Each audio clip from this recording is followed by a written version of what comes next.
मैंने बिल्कुल दिया था ये ऑर्डर खाल छीनने का।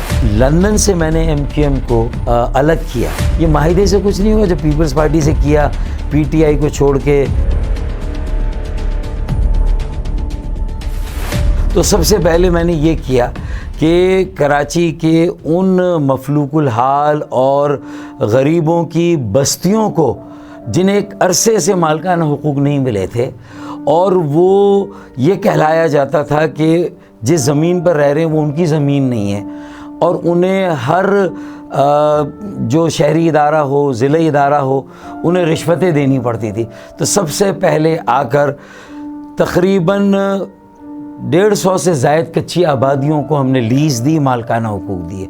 और उसमें उर्दू बोलने वालों की या महाजिरों की बस्तियाँ नहीं थी, वो पंजाबी, सिंधी, बलोच, पख्तून, सराइकी, हज़ारेवाल, कश्मीरी, गिलगिती, बिल्ती, पाकिस्तान के किसी भी इलाके से ताल्लुक़ हो।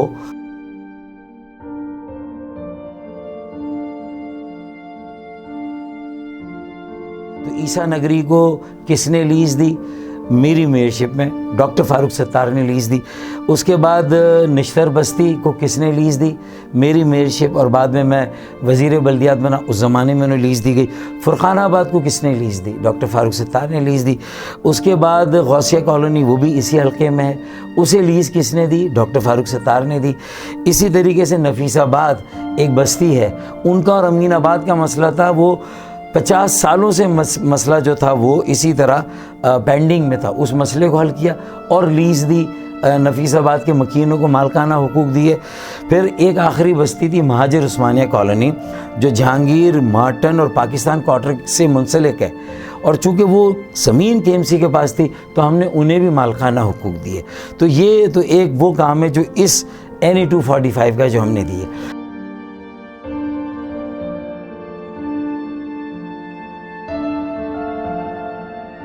देखें, PTI का नुमाइंदा तो सीधा सीधा डिफेंस से इंपोर्ट किया जा रहा है, तो इलाके के अवाम जानते हैं, और वो कितना गलियों मोहल्लों में, पानियों में जो कीचड़ जहाँ पर है वहाँ जाकर लोगों से मिलेगा और उनके दुख दर्द बांटेगा। देखें, ना उन्हें मोहल्लों के नाम पता है, ना उन्हें मालूम है कि यहाँ कच्ची आबादियाँ कितनी हैं, गुंजान आबादियाँ कितनी हैं, यहाँ के मसाइल की। अगर आप किसी का भी इंटरव्यू कर लें, मेरे ख़्याल में MQM का जो नुमाइंदा है वो यहाँ का डिस्ट्रिक्ट नाजिम रहा है, लेकिन उसे भी इस इलाके की जो हैयत है, जो इस इलाके की लसानी, सकाफ़ती, कौमियती या इस एतबार से कोई तरकीब व तरतीब है, कौन से इलाके ज़्यादा गुंजान हैं, सोसाइटी के इलाके कौन से हैं, गार्डन का इलाका कहाँ आता है, फिर सोल्जर बाज़ार है, फिर कितने इमाम बारगाह हैं, कितनी मसाजिद हैं, मेरे ख़्याल में कितने स्कूल्स हैं।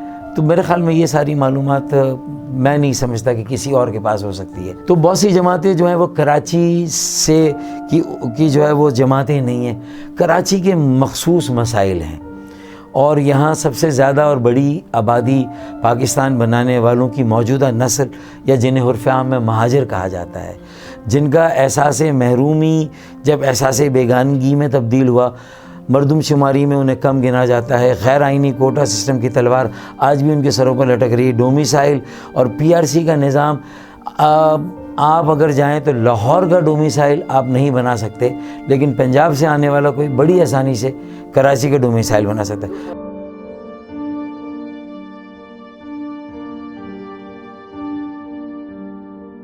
मेरे ख़्याल में सबसे ज़्यादा अगर शोहदा की फैमिलीज़ किसी के साथ राब्ते में है तो मेरे साथ हैं। मुझे नहीं पता कोई अगर ये दावा करता है, लापता साथियों की फैमिलीज़ कोई 100-150 फैमिलीज़ है जो मुख्तलिफ़ वक्तों में आती है और मुझसे मुलाकात करती है।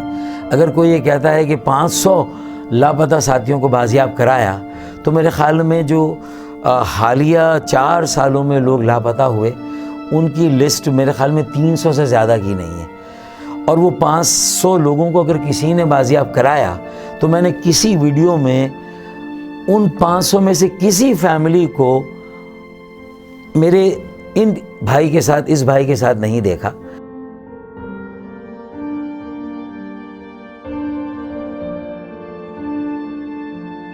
मैंने बिल्कुल दिया था ये ऑर्डर खाल छीनने का, लेकिन वो मेरे अपने कारकुनों ने जब मुखालिफ जमातों या दीगर फलाही इदारों की अगर खालें छीनी थी और उनकी शिकायतें आई थी, तो मैंने अपने लोग भेज के जो छीनी हुई खालें थी उनको उठाया और जिनकी वो खालें थी उनको वापस की। ये मैंने किया था, ये मेरा गुनाह है।